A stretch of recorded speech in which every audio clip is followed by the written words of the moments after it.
Cooking utensils की क्या feature होती है? उसकी थर्मल कंडक्टिविटी अच्छी होनी चाहिए, वेरी गुड, और तभी वो गर्म हो पाएगा। और what is the next? Good electrical conductivity, इसकी कोई ज़रूरत नहीं है, सेकेंड ऑप्शन की कोई ज़रूरत नहीं है। गुड इलेक्ट्रिकल कंडक्टिविटी को यूटेंसिल से क्या करना है? डक्टिलिटी, इसकी भी कोई ज़रूरत नहीं है, हमें वायर तो बनाना नहीं।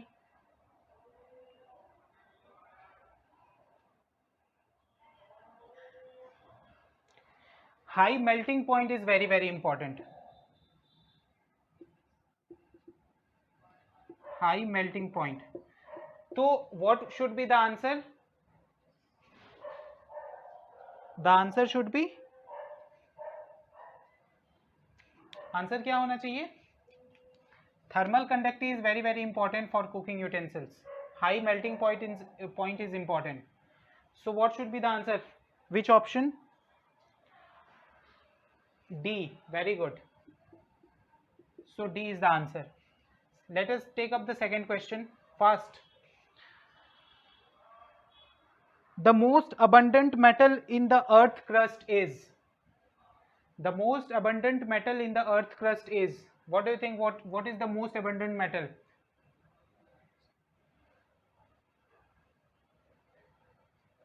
What is the most abundant metal?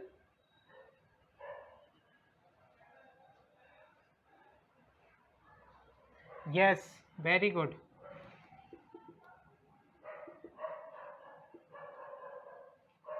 Aluminium is the most abundant metal. Why this is most abundant metal? देखिए, एक होता है सीमा, ठीक है, इसको बोलते हैं सिलिकॉन और magnesium which is found in earth crust. एक होता है सियाल, ठीक है, ये मैग्मा में पाया जाता है। This all are the found interior to the earth. तो सिलिकॉन इज नॉन मेटल, बचा aluminium, it is found maximum और in abundant in the earth crust. Third question, the poorest conductor of heat among metal is? Metal में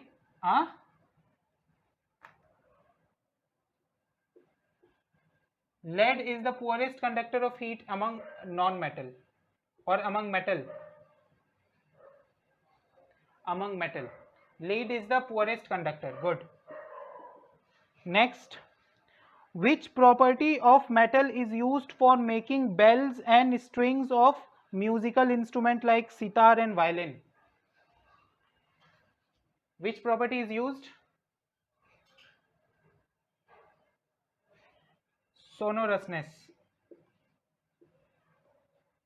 ये लिखते भी जाइए, note it down, ठीक है, note it down.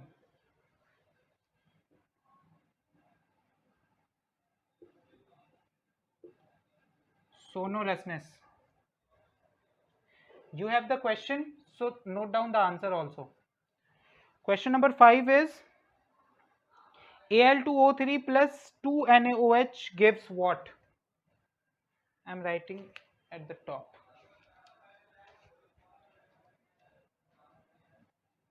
Al2O3 plus 2NaOH.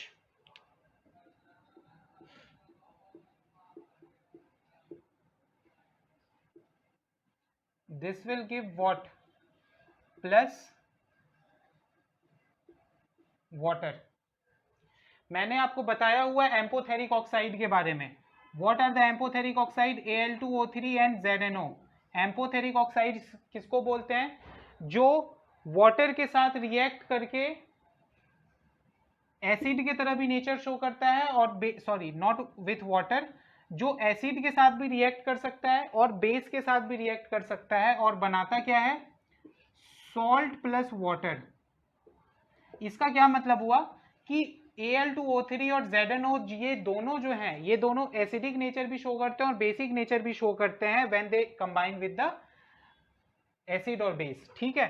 तो अब बताइए Al2O3 जब बेस के साथ रिएक्ट कर रहा है तो ये क्या बनाएगा? ऑफ कोर्स सॉल्ट ही बनाएगा। सॉल्ट में से कौन सा ऑप्शन सही है? Which option is correct? AlOH4 See, this is the equation from NCERT. Okay, the answer will be, what do you think? मैं अभी बताता हूँ. NaAlO2, C option. NaAlO2. अच्छा, मैंने NaOlO2 क्यों लिखा है? देखिए, Na is more reactive, it is more reactive then Al. ठीक है, तो जब ये दोनों रिएक्ट करेंगे तो ये ज्यादा जो रिएक्टिव होता है उसको हम पहले लिखते हैं. फॉर एग्जाम्पल MgCl2, आप सब में देख लीजिए फर्स्ट वाला पॉजिटिव आता है. फॉर एग्जाम्पल HCl ज्यादा रिएक्टिव है, H इस वजह से पहले हम लिख रहे हैं. और एग्जाम्पल ले लीजिए आप NaCl, Na is much more reactive then Cl, that's why. Reactivity series को ध्यान में रखिए. और इसके बाद ये होगा इसका answer, C part. Note it down. ठीक है. What is the sixth question? Which of the following is the correct arrangement of the given metal in ascending order of their reactivity? Ascending order of their reactivity मतलब कम से ज्यादा, isn't it? और ज्यादा से कम. Ascending order of the reactivity कौन सा सही option है? पहले रिएक्टिविटी सीरीज अगर आपको याद है तो रिकॉल कीजिए एक बार.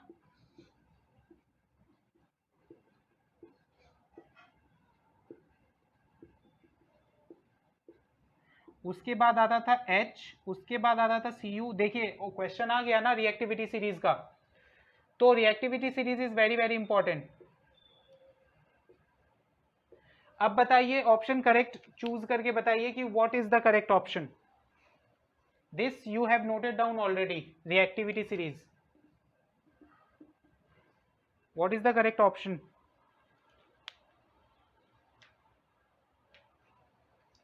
सोडियम ये रहा. उसके बाद हमारे ऑप्शन में मैग्नीशियम है, मैग्नीशियम ये रहा. उसके बाद जिंक ये रहा. उसके बाद आयरन ये रहा. तो होना क्या चाहिए? Na, Mg, Zn, Fe. कौन सा ऑप्शन है ये? डी ऑप्शन, लास्ट वाला. करेक्ट. यस, लास्ट वाला. Now next question. Which of the following pairs will give displacement reactions? Question number 7. Displacement reaction कौन सा देगा? देखिए, डिस्प्लेसमेंट रिएक्शन के बारे में आपने फर्स्ट चैप्टर में भी पढ़ रखा है, केमिकल रिएक्शन एंड इक्वेशन वाले चैप्टर में भी. डिस्प्लेसमेंट रिएक्शन कौन करता है?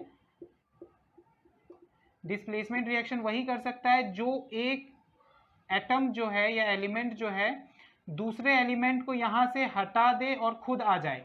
तो इसके लिए जरूरी क्या है कि this should be, suppose this is A, this is B, तो A should be more reactive than B, तभी ये यहां से इसको हटा पाएगा. ठीक है, that is called displacement reaction, displace कर पाएगा. अब ऑप्शन देखिए और जल्दी से आंसर बताइए. What which should be the displacement reaction pair? First option देखिए, FeSO4 and copper. FeSO4 plus copper reaction possible है. Reactivity series is here. Cu देखिए कहाँ है रिएक्टिविटी सीरीज में, ये रहा Cu. Fe कहाँ है? ये रहा Fe. Cu को बोला जा रहा है Fe को डिस्प्लेस कर दो. Cu क्या Fe को हटा पाएगा यहाँ से? कभी नहीं हटा पाएगा. सो this is not possible. Second option देखिए, AgNO3 and copper metal. AgNO3 या AgNO3 कॉपर मेटल. Ag कहाँ है? यहाँ है. कॉपर यहाँ है. डिस्प्लेस कर पाएगा? नहीं कर पाएगा. दिमाग लगा करके बताइए what is the correct option. दो मैंने डिस्कस कर लिया. Third is CuSO4 and silver. Is it possible? CuSO4 and silver.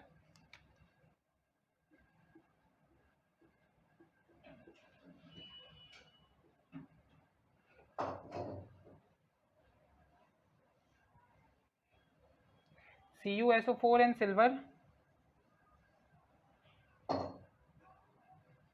अच्छा, see this AgNO3 plus Cu, ये Cu तो ऊपर है ना, Ag नीचे है, Cu तो डिस्प्लेस कर ही सकता है, so this is feasible reaction. AgNO3 वाला तो फिजिबल रिएक्शन है, B part, option B, isn't it? Are you getting? हाँ, so the answer will be B. Now the next question is, इन सारे के आंसर्स नोट डाउन करते रहिए, questions हैं, answers note down करते रहिए so that you can revise. Next question is question number 8. Non-metals form covalent chlorides because. Non-metals form covalent chlorides because. मैंने अभी आपको कोवेलेंट बॉन्ड के बारे में बताया है, इन विच, अच्छा चलिए मैं एक बार फिर से बता देता हूँ आपको कोवेलेंट बॉन्ड के बारे में.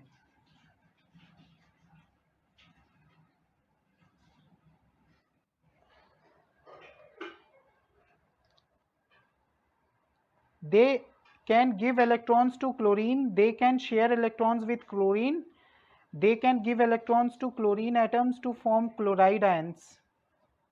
गिव तो हो ही नहीं सकता, कोवेलेंट कभी भी होगा तो दैट विल शेयर. शेयर, ये ट्रांसफर वगैरह नहीं हो पाता कोवेलेंट से, ठीक है, तो ये शेयर करता है. तो शेयर कब होगा? Second option is the correct option.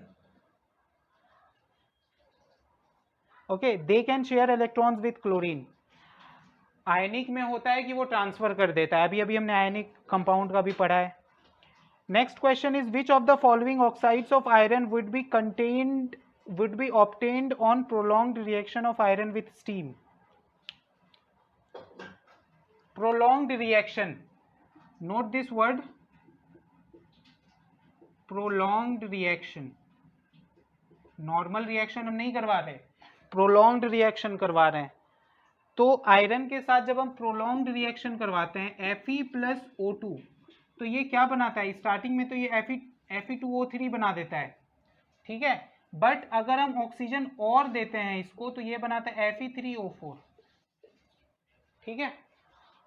जैसे उसी तरह से जैसे कि हमने सल्फर वाले केस में किया था, सल्फर को जब हमने ऑक्सीजन दिया था then it form sulphur dioxide, और ज्यादा ऑक्सीजन दे दिया था हमने तो क्या बना दिया था? ये sulphur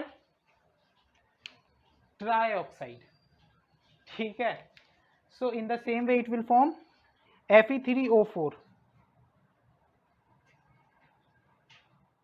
so the answer will be third. Next question, question number 10. Which of are you getting this? Okay, next question, थोड़ा सा जल्दी करना पड़ेगा हमें. Which of the following are not ionic compound? Tell me fast which of the following is not ionic compound? KCl, HCl, KCl, HCl, CCl4, NaCl. कौन सा ionic compound नहीं है? पहले तो देख लीजिए कौन कौन सा है.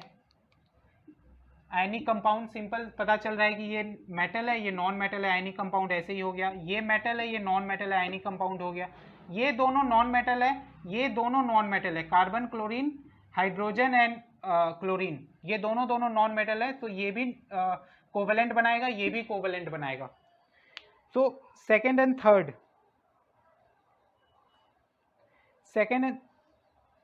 second and third is the correct option.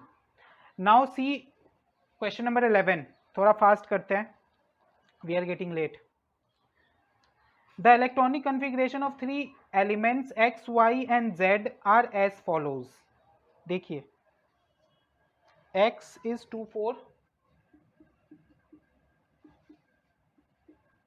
Y is 2 7 and Z is 2 1. What is the question? Which two elements will combine to form an ionic compound? And write the correct formula also. which two element will combine to form ionic compound? Tell me fast. Ionic compound के लिए transfer होना है electron को एक से दूसरे में, थोड़ा जल्दी tell me.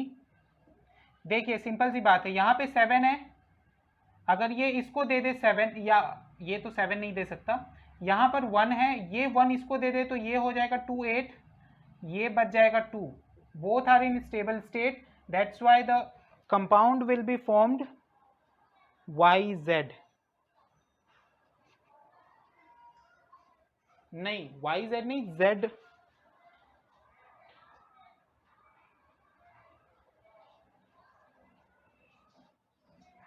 The compound will be formed ZY.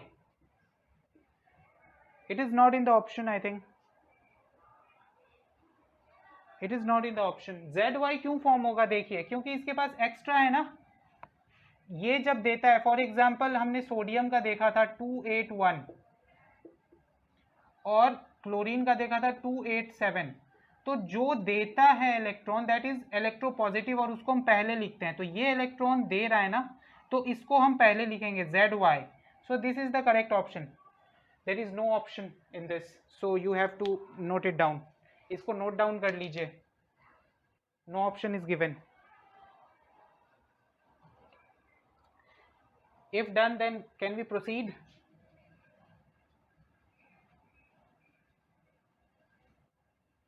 Can we proceed?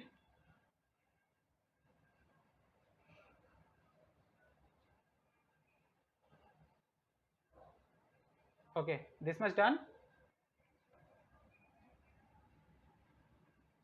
चलिए, should I rub? Okay.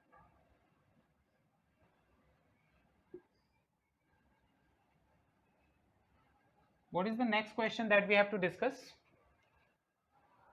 Question number? Next question. Question number 12.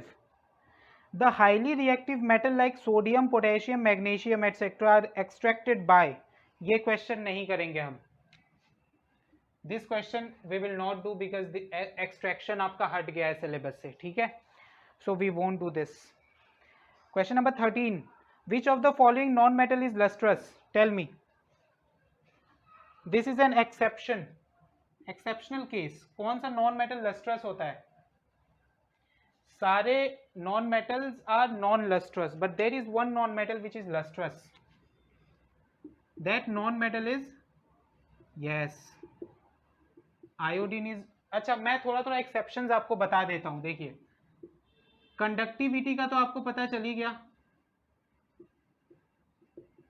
Conductivity में lead is there and Hg is there, which are metals but they are not conductor. देखिए, normally जो metals होते हैं they are solid by nature, but there is a metal which is mercury which is liquid, ठीक है. उसके बाद normally non metals are lustrous, मतलब shiny, but there is one non metal iodine which is non lustrous. तो ये सब कुछ exceptions हैं जो कि आपको ध्यान में रखना है. Question number 14. Example of an amphoteric oxide. Very very easy question. इससे और ज़्यादा आसान क्या होगा? बताइए. Example of an amphoteric oxide.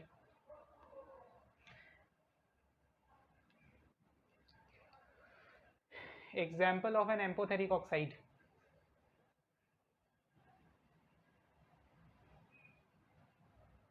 Tell me.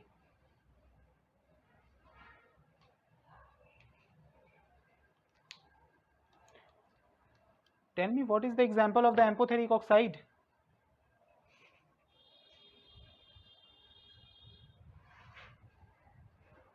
Fast.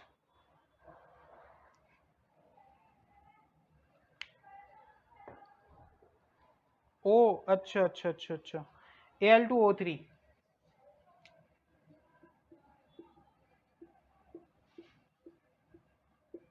Al2O3. Okay, should I present?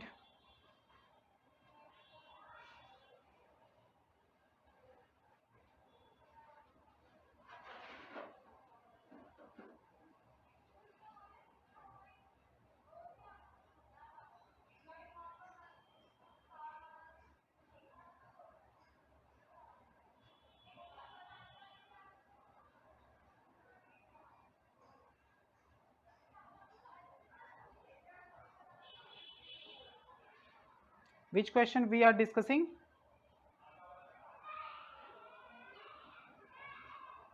Which question are we discussing? Amphoteric oxide, question number 14. So example of an amphoteric oxide is Al2O3. Very good. Question number 15, let us take up. Which one among the following is an acidic oxide? Which one among the following is an acidic oxide?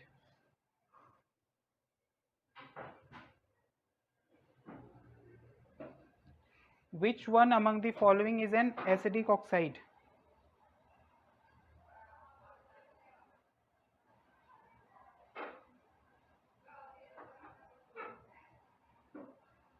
Acidic oxide.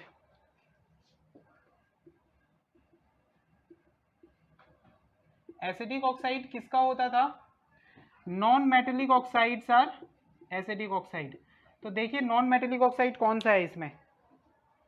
एक तो carbon monoxide non metallic oxide है, उसके बाद carbon dioxide non metallic oxide है. तो carbon monoxide insufficient amount में बनता है, that's why we will go with carbon dioxide. जब हम इसको वाटर के साथ मिलाते हैं तो ये बनाता है कार्बनिक एसिड H2CO3, कार्बनिक acid. That's why this is acidic oxide, non-metallic acidic oxide. Question number 16. This is done. Is this done?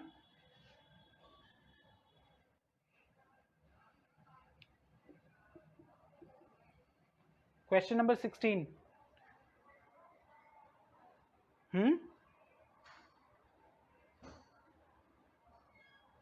Okay. Question number 16, let us take up. The atomic number of an element X is 12. Which inert gas is nearest to it? मैंने आपसे कह रखा है पहले ही कि 20 तक at least atomic number याद होना चाहिए. तो if X is 12, so which atom is this? Magnesium, because the atomic number of magnesium is 12. अब इसके जस्ट बगल में इनर्ट गैस कौन सा है? नियॉन है ना. Neon is 10. उसके पहले क्या है? Helium is 2. उसके बाद आर्गन 18. ये सब हमारे इनर्ट गैसेस हैं. So the answer will be neon. Okay, any. The process in which a carbonate ore is heated strongly in the absence of. ये क्वेश्चन हम नहीं करेंगे. Question number 17 is from extraction और metallurgy. We won't do it. Question number 18.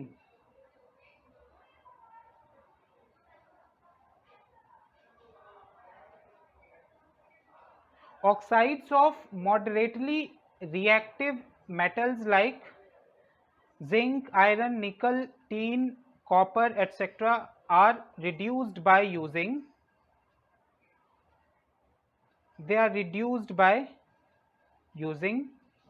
ये भी actually हम नहीं करेंगे. क्यों? क्योंकि ये रोस्टिंग और कैल्सिनेशन का क्वेश्चन है रिडक्शन वाले प्रोसीजर से, तो ये हम नहीं करेंगे. This is also from metallurgy. ठीक है, this is not in your syllabus. इसके बाद देखिए thermite reaction. Thermite reaction in thermite welding a mixture of dash and dash is ignited. देखिए थर्माइट रिएक्शन मैंने उस समय बताया नहीं है आपको. Thermite reaction is question number 19. Thermite reaction में क्या होता है कि हम आयरन और एल्यूमिनियम ऑक्साइड के कंपाउंड को मिक्स करते हैं. ठीक है, और very high heat is produced in this, जिससे कि आयरन जो होता है वो मेल्ट कर जाता है. ठीक है, सो ये होता है थर्माइट रिएक्शन. तो the answer will be B part. Iron 2 oxide and aluminium powder. Iron 2 oxide हम लेते हैं, सॉरी, आयरन 2 ऑक्साइड Fe2O3 और एल्यूमिनियम को मिक्स करते हैं, तो ये heat Al2O3 plus Fe. So this is the thermite reaction. इसको नोट डाउन कर लीजिए आप.